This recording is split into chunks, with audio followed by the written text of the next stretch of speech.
Gusto mo bang masira ang mata mo?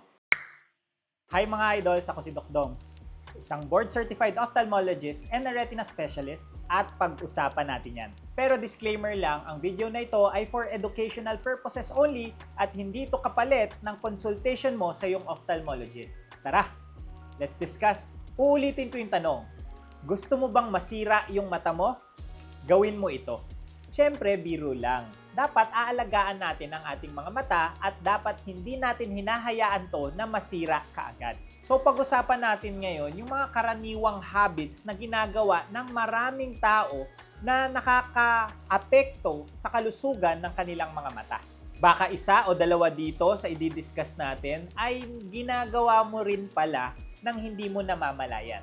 Una, kung gusto mong masira ang mata mo ay huwag mong kontrolin yung mga systemic problems ng katawan mo tulad ng diabetes at high blood. Dahil pwedeng makaapekto ang mga ito at magkaroon ng komplikasyon sa ating mga mata at mag-cause ng paglabo ng mata at mag-lead sa pagkabulag. Ito yung tinatawag na diabetic retinopathy at hypertensive retinopathy.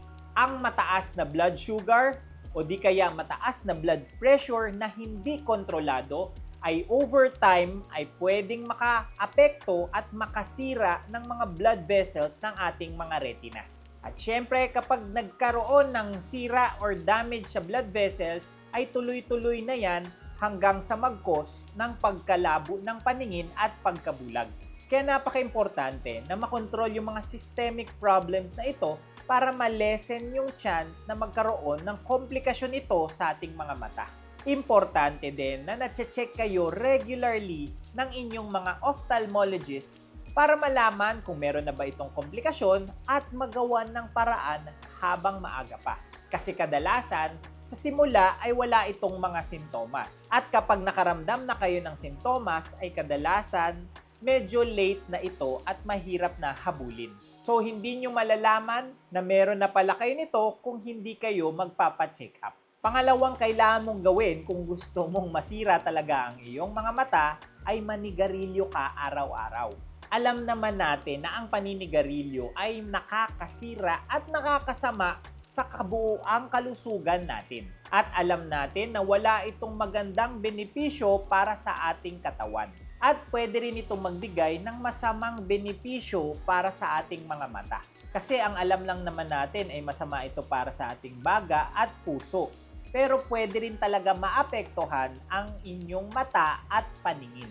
Pwede itong mag-cause ng iba't ibang sakit sa mata, lalong-lalo na ang katarata. Actually, kung meron kang bisyo na kailangan iwasan para sa kalusugan ng iyong mga mata, ay ito na yun, ang paninigarilyo. Huwag mo nang hintayin na magkasakit ka sa mata, pati sa iyong mga ibang parte ng katawan bago mo pa ito itigil. Pangatlo ay huwag kang magpa-check up regularly. Lagi ko sinasabi na maraming sakit sa mata ang walang simptomas or walang mararamdaman sa simula ng sakit na ito. At hindi nyo malalaman na meron na pala kayong sakit na ito kung hindi kayo nagpapa-check up ng regular. Lalo na sa mga high risk or malaki ang tsansang magkaroon ng sakit sa mata tulad ng may family history or nasa lahi ang sakit, 40 years old and above ka na, at meron kang mga systemic problems tulad ng high blood, diabetes at iba pa. Kaya kung meron ka na ng mga risk factors na ito, ay dapat regular kang nagpapa-check up ng iyong mga mata kahit once a year lamang or depende sa sinasabi ng iyong doktor kung kailan ka magpa-follow up. Dahil mas mainam na mahuli ang sakit ng maaga pa kesa naman may maramdaman ka na at huli na pala ang lahat. Dahil alam mo naman na nasa huli ang pagsisisi. Kesa sabihin mo na sana nagpa-check up ako ng maaga, ay mas mainam na sinabi mo na buti na lang nagpa-check up ako ng maaga. Lalong-lalo na yung sakit na glaucoma na sa simula ay wala ka talagang mararamdaman pero ito yung tinatawag na silent thief of sight na kung saan unti-unti niyang ninanakaw ng mapalihim ang iyong mga paningin at kapag may naramdaman ka na ay hindi na ito maibabalik pa. Pang-apat, kung gusto mo talagang masira ang iyong mga mata, ay kuskusin mo ito parate at nang madiin. Marami ang gumagawa nito, lalo na kapag nakaramdam ng pangangati dito. Pero pwede ito mag-cause ng iritasyon, infeksyon, at worse ay pwede nitong mabago ang hugis ng iyong cornea. Ito yung tinatawag na keratoconus, na kung saan imbis na dome shape ang cornea natin, ay magiging parang cone shape ito at magkukos ng pagbabago sa grado ng mata. And worse ay pwede itong mag-cause ng pagkabulag kapag napabayaan.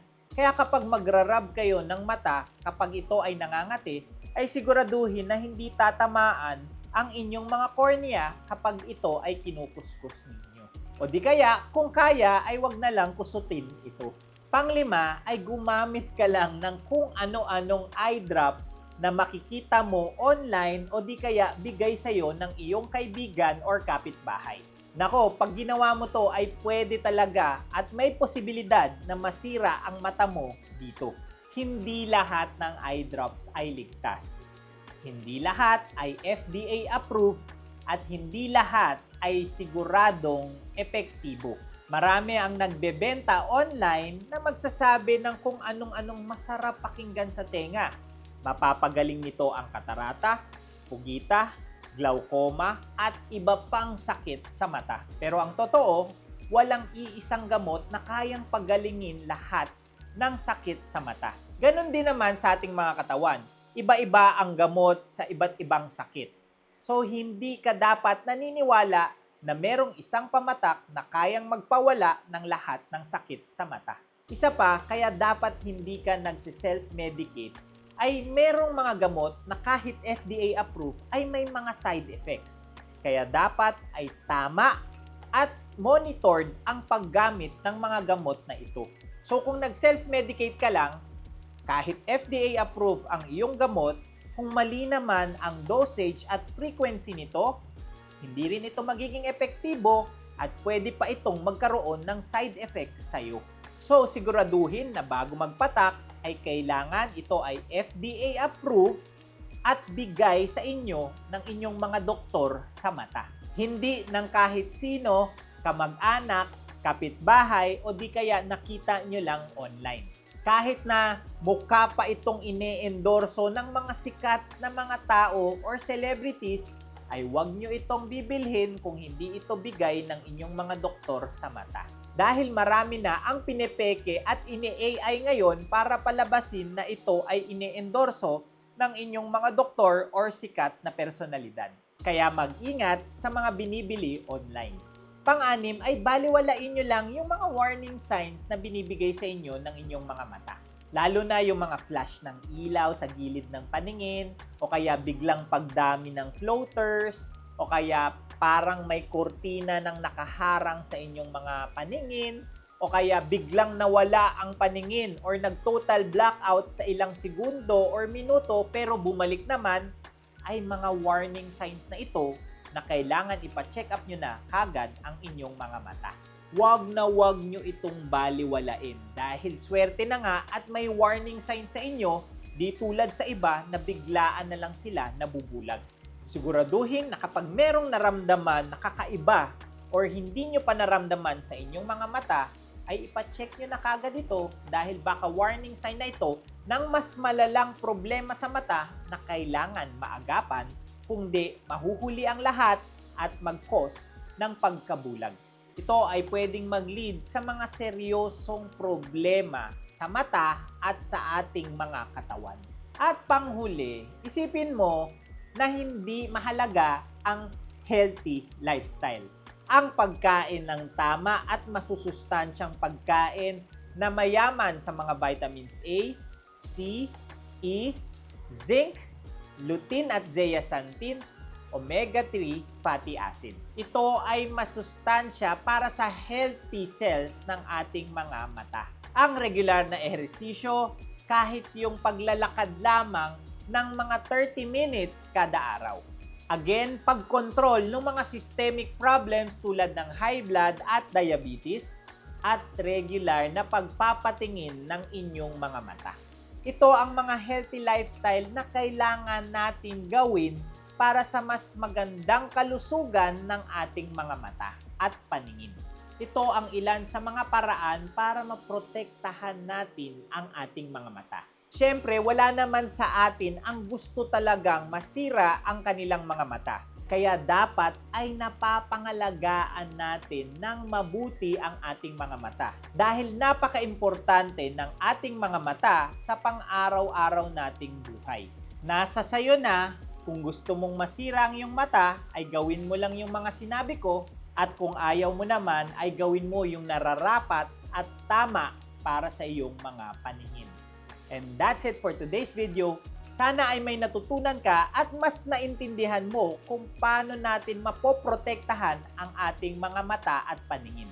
Kung may questions kayo ay i-comment nyo lang below at baka masagot na natin ito sa mga susunod na videos natin. Don't forget to like, subscribe, and follow for more medical and eye contents. Again, this is Doc Doms, your idol. See you again next video at ingatan natin ang ating mga paningin.